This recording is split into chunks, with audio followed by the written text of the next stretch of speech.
Unacademy live 7 botany के plant physiology transpiration chapter के third part में आज हम डिस्कस करेंगे periodicity of opening of stomata, factors affecting stomata, importance of stomata, guttation, bleeding and difference between guttation, bleeding and transpiration. तीन part 1, part 2A, part 2B में मैंने mechanism of opening closing stomata, what is transpiration, rate of transpiration, ये मैंने discuss किया। आज हम सबसे पहले लेंगे periodicity of opening of stomata. इस साइड में नोट्स के लिए, आपको नोट्स बनाने के लिए मैंने लिखा है, और हमारे वीडियो में आपको कंप्लीट नोट्स मिल रहा है। आप इसे स्क्रीनशॉट ले करके जूम करके अपने नोटबुक में नोट्स बना सकते हैं। And that is very important for CBSE class 12, NEET, BSc से part 2 and other boarded. In most first of all I will take periodicity. कब स्टोमेटा खुलते हैं, कब स्टोमेटा क्लोज होते हैं, कब स्टोमेटा मैक्सिमम खुलते हैं, कब स्टोमेटा पार्शियल खुलते हैं, और कब स्टोमेटा क्लोज हो जाते हैं, कब स्टोमेटा क्लोज हो जाते हैं। In most mesophyte plants stomata opens during day and close during night. सभी मेसोफिटिक प्लांट्स में सकुलेंट्स को छोड़ दीजिए तो स्टोमेटा जो है ये दिन में खुलते हैं और रात्रि में बंद हो जाते हैं। अब दिन में कैसे खुलेंगे, क्या इनकी पीरियडिसिटी है? When early in the morning light comes, stomata get start open. जैसे जैसे लाइट की इंटेंसिटी बढ़ती है स्टोमेटा पूरी तरह से खुल जाते हैं, और जब स्टोमेटा पूरी तरह से खुल जाएंगे तो ट्रांसपिरेशन की रेट जो है ये बढ़ेगी। The rate of transpiration that gets increases. If rate of transpiration is high then guard cell loses its turgidity and again rate of transpiration is reduced। उस समय फिर स्टोमेटा जो हैं ये पार्शियली क्लोज हो जाते हैं, बंद हो जाते हैं। जब स्टोमेटा पार्शियली बंद हो जाते हैं उस समय फिर गॉड सेल की टर्जिडिटी जो है ये बढ़ जाती है। Again rate of stomata gets increases. जैसे जैसे सनसेट होता है, सूर्यास्त होता है, स्टोमेटा बिकम्स क्लोज्ड, बंद हो जाते हैं, ट्रांसपिरेशन स्टॉप्स। अब सबसे पहली बात है कि स्टोमेटा कब पूरी तरह से ओपन होते हैं। About 10 AM stomata is fully opened and 3 PM 10 AM and 3 PM में स्टोमेटा पूरी तरह से खुले होते हैं। After 10 AM stomata that partially closed because rate of transpiration get increased. As a result, the turgidity of the God cell decreases।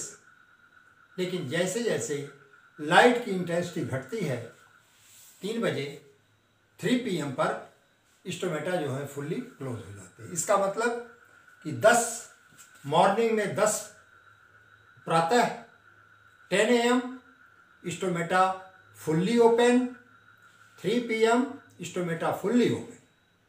यह है periodicity कि किस प्रकार से स्टोमेटा क्लोज होता है, कब स्टोमेटा बंद होते हैं, कब स्टोमेटा पार्शियली ओपन होते हैं। फिर आप जान लीजिए कि 10 बजे मॉर्निंग में स्टोमेटा फुल्ली ओपन रहते हैं।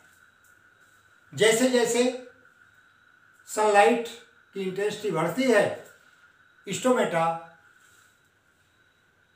ओपन होते हैं, but rate of transpiration gate increase. Transpiration की दर जो है ये बढ़ जाती है, और जब ट्रांसपिरेशन की दर बढ़ेगी तो गार्ड सेल की टर्जिटी घटेगी, और जब गार्ड सेल की टर्जिटी घटेगी तो ट्रांसपिरेशन, तो स्टोमेटा जो है पार्शियली क्लोज हो जाएंगे, तो ट्रांसपिरेशन की रेट घट जाएगी, और जब ट्रांसपिरेशन की रेट घटी तो टर्जिटी फिर बढ़ जाएगी गार्ड सेल की, और स्टोमेटा फिर फुल्ली ओपन हो जाएंगे और रेट ऑफ ट्रांसपिरेशन ये बढ़ जाएगा। तो यह है periodicity of opening of stomata.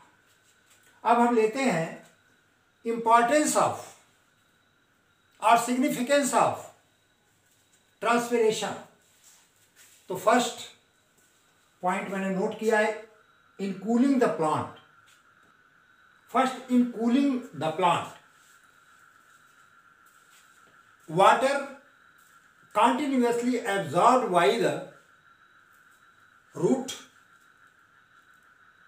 Due to transpiration, water current always go upward side. तो नया नया फ्रेश वाटर जा रहा है। अगर यही वाटर रुक जाता तो टेम्परेचर बढ़ सकता था, लेकिन टेम्परेचर, वाटर करंट जा रहा है, नीचे से कोल्ड वाटर जा रहा है, ठंडा पानी जा रहा है, तो प्लांट का टेम्परेचर जो है ये मेंटेन रहता है, और 1 to 4 डिग्री सेंटीग्रेड ये हमेशा टेम्परेचर को डाउन करता है। Second, upward conduction of water. पानी मिनरल के साथ, क्योंकि जो वाटर है, सॉइल वाटर है, उसमें मिनरल्स भी हैं, और ये मिनरल्स उसमें सॉल्युबल रहते हैं, और बराबर उनका अपवर्ड कंडक्शन होता रहता है, जिससे हर सेल को ये न्यूट्रिएंट ये मिलते रहते हैं, और इससे मिनरल्स का ट्रांसपोर्ट होता रहता है। अब हम आते हैं factors affecting transpiration.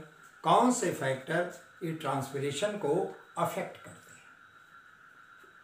Factor, you will classify factor in 2 parts, external factor and internal factor.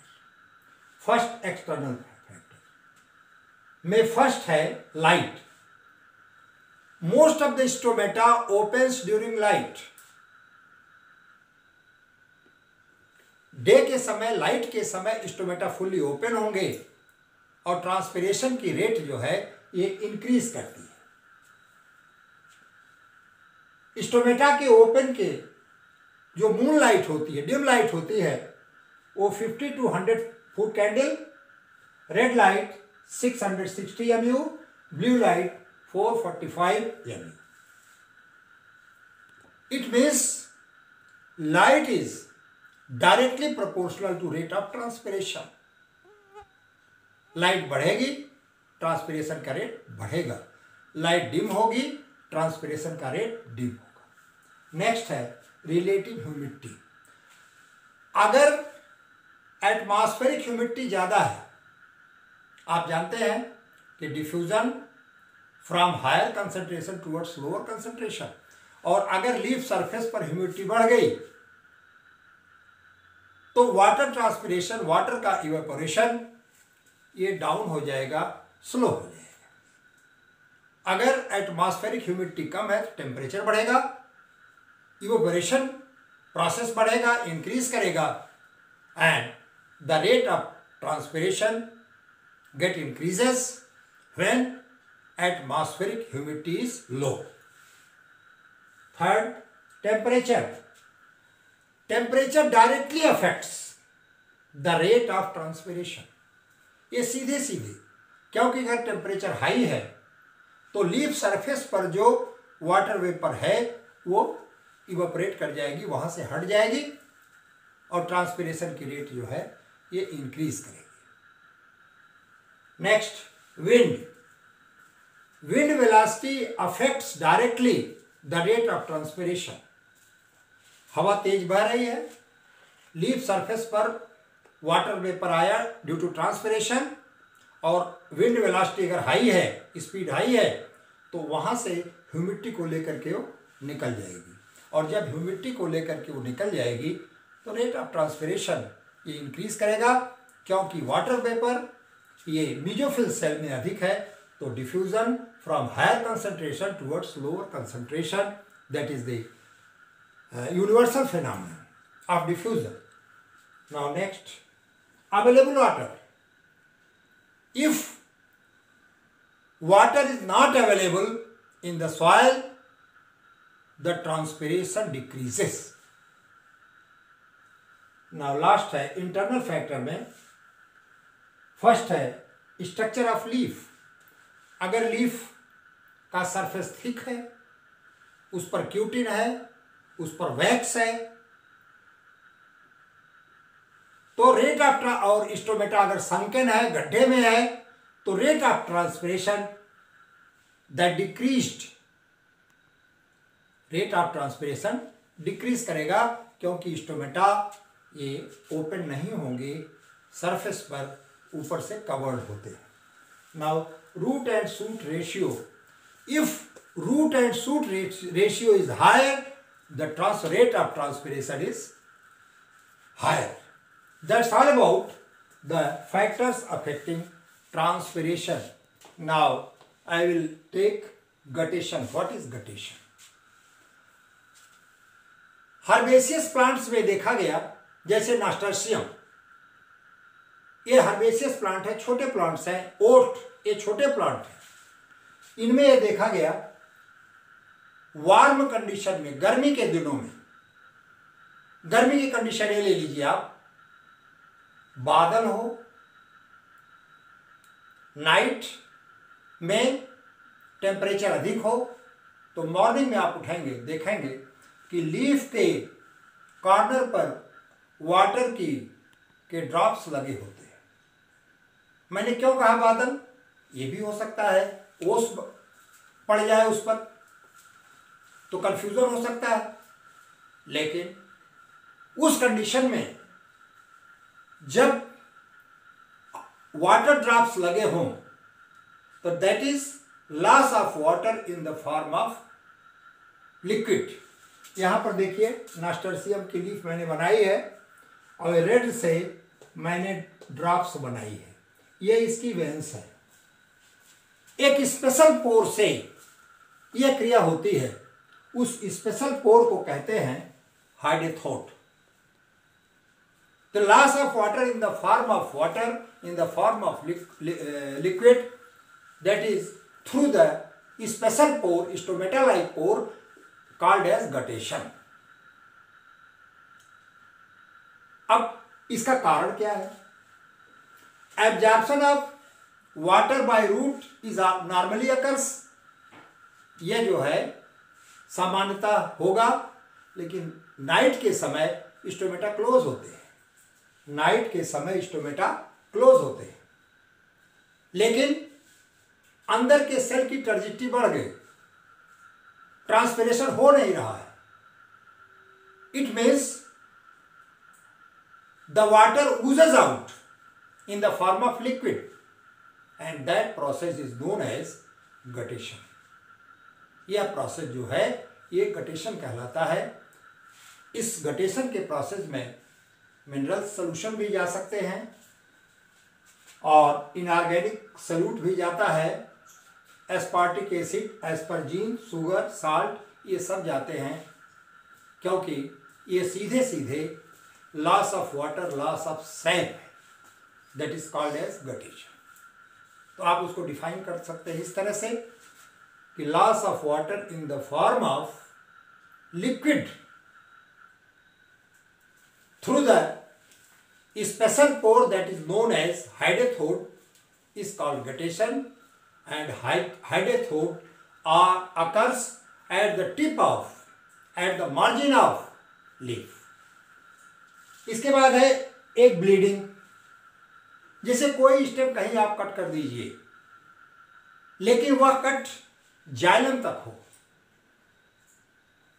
तो उससे जिससे से जो एब्जॉर्ब मिनरल सोल्यूशन वाटर ये सब है, ये सब उससे ऊज हो जाएगा, निकल जाएगा बाहर, ये सब उससे बाहर निकलेगा। यहाँ मैंने लिखा है इफ एन इंसिजन, कोई cut is made in the stem up to xylem, a liquid oozes out slowly of the injured portion. This oozing liquid may contain sugar, amino acid, in some plant latex. This is called bleeding. Latex जो है हमेशा जैसे आपका ficus है, कैलाट्रोपिस है, इसमें latex पाया जाता है, white milky liquid, that is known as latex. अब हम लास्ट में इस चैप्टर का लास्ट है difference between, very important, guttation, bleeding and transpiration. इस तरह से मैंने कॉलम बना दिया, गटेशन, ब्लीडिंग और ट्रांसपिरेशन का। मैंने आपको बराबर बताया है कि लिखते समय आप जिस पॉइंट को लें उसके ही लाइन में आप सब में लिखें। गटेशन में पहला इट अकर्स थ्रू हाइड्रोथोड। गटेशन जो है ये हाइड्रोथोड के द्वारा होता है। ब्लीडिंग जो है it occurs at the cut end of the stem, and transpiration it occurs through stomata. Second है water is lost in liquid state in the case of guttation.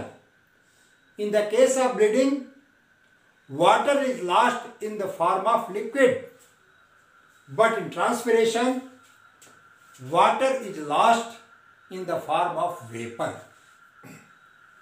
Next, water and mineral are lost. Water जब liquid के रूप में जा रहा है तो mineral और वाटर दोनों निकलेगा। ब्लीडिंग में water and mineral are lost and organic solutes are also. Transpiration में only water is lost. Now fourth, guttation it occurs in night. Bleeding it occurs any time, जब भी स्टेम कट हो जाए, and stomata it occurs in day. Now fifth point, loss of water due to root pressure. In case of guttation, bleeding, loss of water due to root pressure. Transpiration में loss of water due to evaporation, वाष्पन के द्वारा। Sixth point, it occurs in marginal side of the leaf. Example nasturtium लिखा है मैंने। It occurs from the cut stem.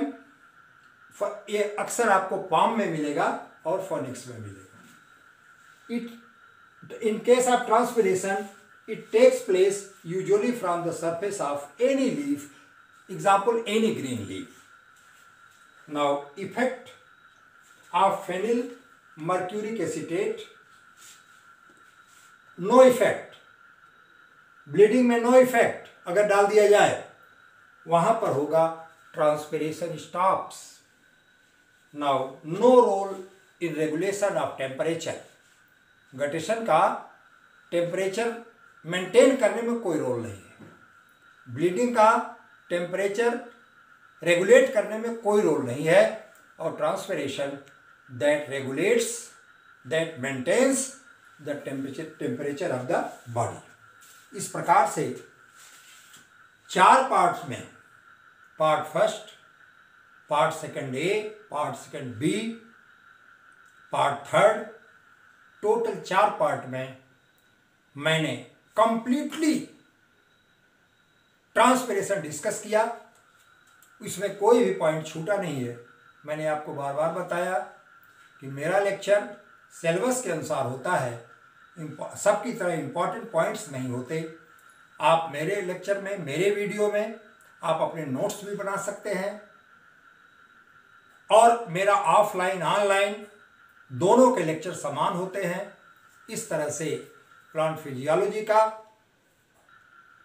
4 part में मैंने transpiration को कंप्लीट किया, कोई भी पॉइंट छूटा नहीं है।